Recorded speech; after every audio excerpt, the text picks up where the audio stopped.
Kuya, di ba babagsak to? Ay!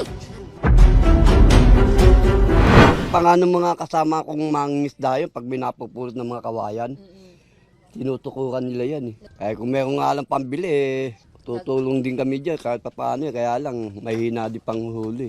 So mas maganda sana, mas mapaayos natin, ano, hindi yung ganyan na... Delikado. Dito po nagpupunta yung mga tao, nagja-jogging.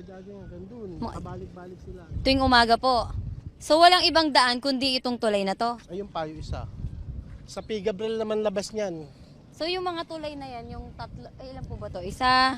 Yan, bali tatlo yan eh. Yun, gawa lang ng mga taga ron yan eh. Mga Pero ito po is project po to ng... gobyerno yan, sila Kap, sila mayor yan.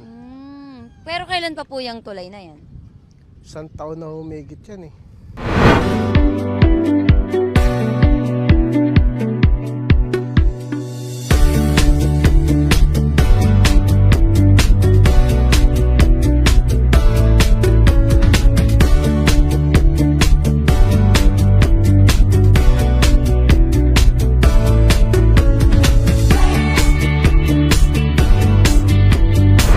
Maayos na po, maganda na yung tulay namin, nakipapakinabangan ng mga kabarangay ko, tsaka mga pumupunta doon, mga namamasyal, yung mga nagja-jogging.